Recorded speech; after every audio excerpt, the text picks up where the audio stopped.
पता नहीं साले, शायद मैंने इसको ज़्यादा वेट करा दी इसलिए साले का मुंह बना हुआ है। मैंने पूछा अंग्रेज़ी आती है, बोलता नहीं अंग्रेज़ी में। Hello guys, welcome to my vlog. इस बार हम लोग जा रहे हैं वियतनाम। तैयारी पूरी हो गई है, चश्मा लगा लिया है, सामान पैक, मैं रेडी। यार तैयार तो हो गए थे लेकिन कैब वाले ने थोड़ा सा वेट करा दिया क्योंकि 2 कैब्स कैंसिल हो गई। तो it's a good thing actually, जब ट्रिप के पहले ये सब होता है ना, आई लाइक इट। कैब वाला फाइनली आ गया। 1 घंटे की जर्नी थी तो मैंने सोचा थोड़ा सा बकचोदी कर लेते हैं कैब वाले। शादी हो गई आपकी? हो गई। बच्चे भी हैं? एक बच्चा, लड़का लड़की? लड़का है। वाह भैया, किस्मत वाले हो आप। गर्लफ्रेंड है आपकी? नहीं है क्या? पहले थी रिलेशन में, वो भी थी भाई की साली। वाह यार भैया, वो बेस्ट होती है यार, भाई की साली बेस्ट होती है भाई। 7 साल बाद फिर शादी हो गई, पहले उसकी शादी हो गई। मैंने फिर देखा भी नहीं। क्या बात है क्या भैया, मतलब देखना? दिल तो टूटा होगा। मैं बाहर था, बाहर से? सऊदी अरब में था। अच्छा, सऊदी में थे वो। वहाँ तो वो भी नहीं मिलता, इतनी अच्छा, क्या नहीं मिलता वहाँ पे? छुट्टी नहीं मिलती? नहीं। अच्छा, दारू नहीं मिलती? ओ जा होश में पूरा बर्दाश्त करना पड़ा, लग गए। अरे यार भैया, बहुत बुरा हुआ यार। फॉरेन ट्रिप्स का ना अलग ही एक्साइटमेंट होता है। मेरे पेट में ना गुदगुदी हो रही थी इस पॉइंट ऑफ टाइम पे। हालांकि मैं कई बार विदेश जा चुका हूँ, middle east, Bali, Europe, but फिर भी क्योंकि बहुत टाइम बाद निकल रहा हूँ तो एक एक्साइटमेंट भी है, थोड़ा डर भी है। सब डॉक्यूमेंट पूरी रखी हैं कि नहीं, बट लेट्स सी।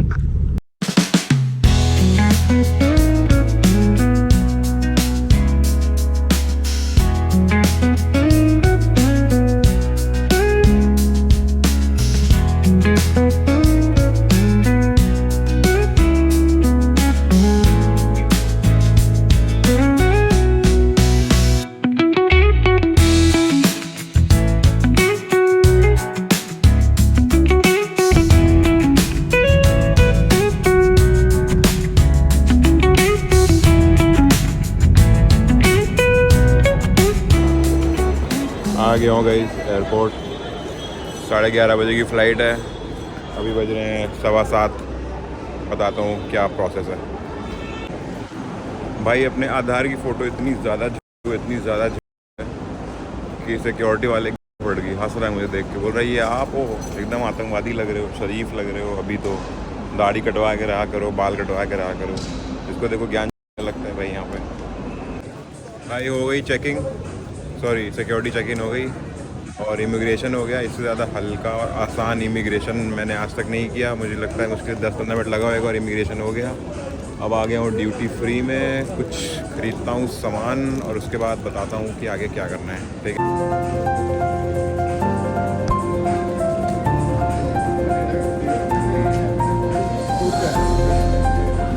तो गाइस जल्दी आपको मैं टिकट्स की इन्फॉर्मेशन बता देता हूँ। देखो, इससे ज़्यादा आसान मुझे नहीं लगता आज तक कोई फॉरेन ट्रिप लगी है मेरी। सबसे पहले वीज़ा इनका होता है 2800 का होता है। ऑनलाइन अप्लाई करो, कुछ भी नहीं करना होता। पासपोर्ट अपलोड करो, आधार वगैरह अपलोड करो, इन्फॉर्मेशन भरो और वीज़ा आ जाता है। 2-3 दिन के अंदर ही आ जाता है। फिर उसके बाद टिकट्स हैं। टिकट्स भाई देखो, 1-1.5 महीना मैंने पहले कराई थी तो मुझे 15,000, 13 से 15,000 के बीच एक साइड का टिकट पड़ा है एक बंदे का। ठीक है, मगर अगर आप सही टाइम पे थोड़ा 2-2.5 महीना पहले अगर आप टिकट कराते हैं और सीजन में भी जा रहे हो तभी पे अगर टाइम से थोड़ा कराते हैं या तो सीजन के थोड़ा ऑफ सीजन में जाने का ट्राई करते हैं तो 8,000 से लेके 12,000 का इसका एवरेज है एक साइड का टिकट का।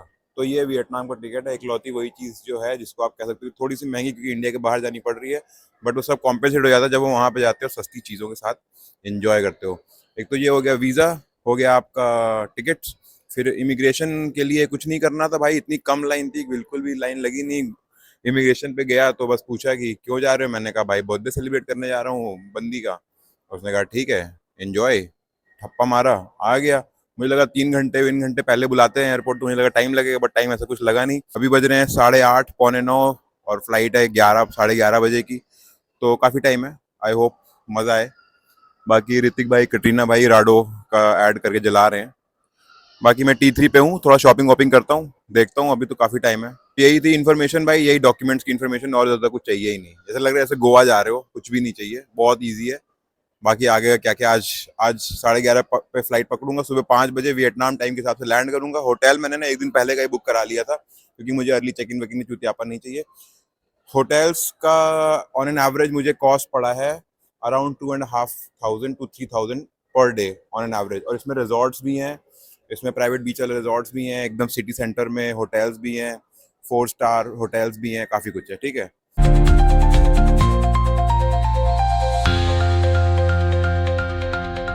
वियतनाम मुझे लगता है कि अब हमें अपना बैकयार्ड पार्टी प्लेस बना लेना चाहिए, वियतनाम थाईलैंड को, क्योंकि it's just like Goa, just much better services than Goa. क्या अभी कर्नाटिक कैफे में T3 में बैठा हूँ, डोसा मंगवाया है, डोसे का इंतजार कर रहा हूँ, खाता हूँ, फिर पकड़ते हैं फ्लाइट, फिर उसके बाद वियतनाम लैंड करता हूँ। फिर आपको बताता हूँ क्रेजी बातें हनोई के बारे में। हनोई लैंड करने वाला हूँ कल सुबह 5 बजे, और होटल में चेक इन करूँगा। पहले से होटल बुक करा लिया, होटल का नाम है Hanoi lake side premium hotel, आप लोग चेकआउट कर सकते हैं। ये आ गया अपना masala dosa from the Carnatic cafe, let's enjoy.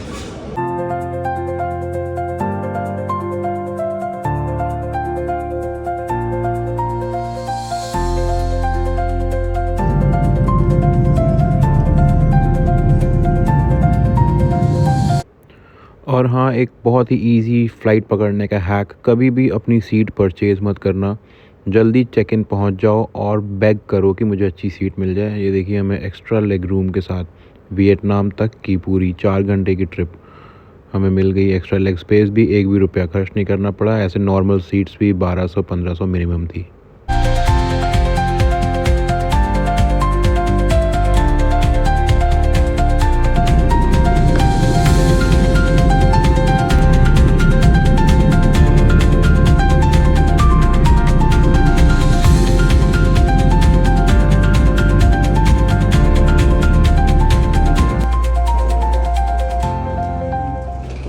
Reached finally 4.5 hours. तो गाइस पहुंच गए हैं वियतनाम, लगे हैं कुछ 4.5 घंटे,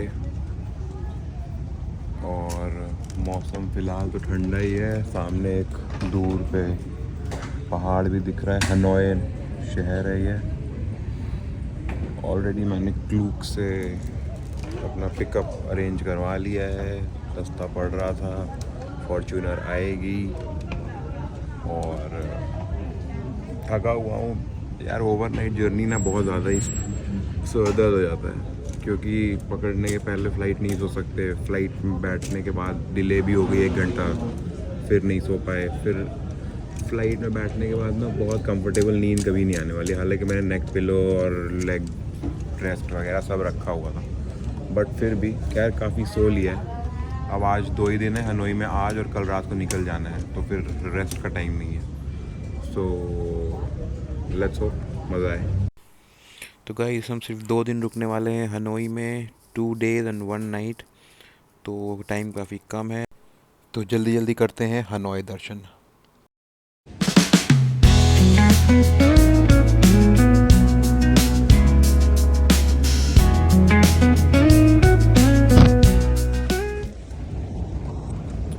Cute place, a cute.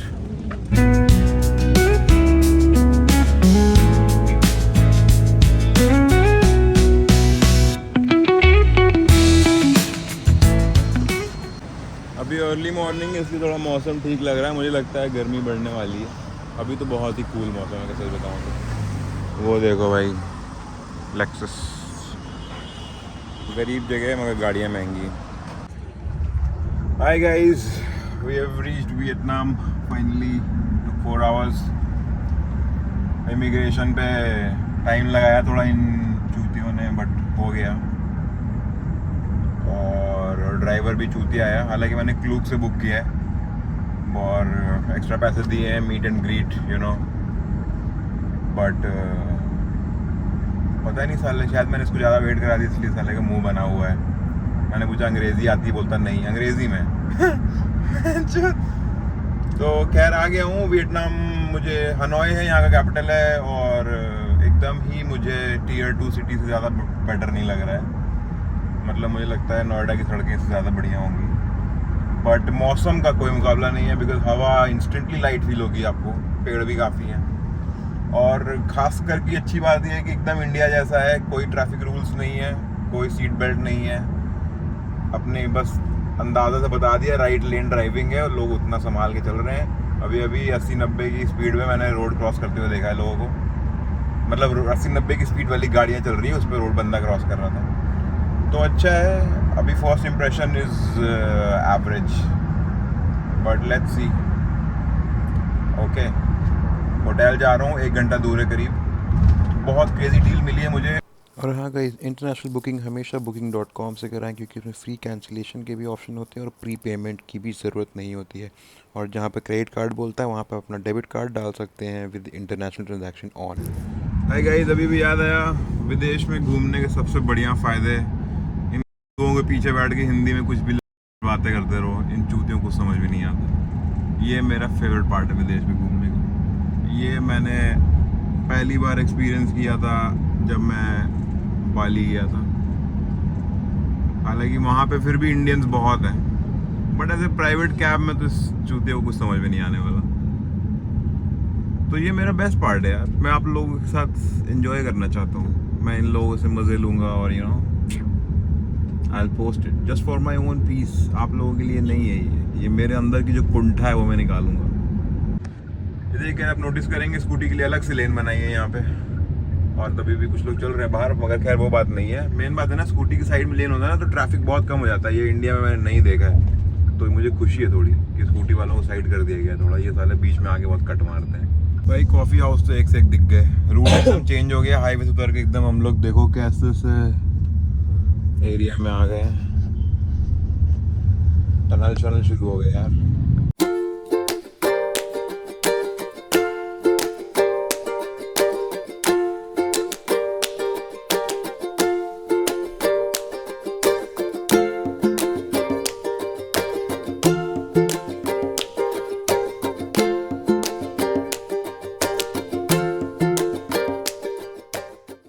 Vietnamese में कॉफ़ी। अरे हेयर सैलून भाई, ये बाल भी कटवाने हैं मुझे। यहाँ का देखता हूँ यहाँ के नाई कैसे हैं। यहाँ के दर्जी तो सुना है अच्छे हैं, लेकिन अगर नाई अच्छे नहीं है तो देश बेकार है मेरा मानना है।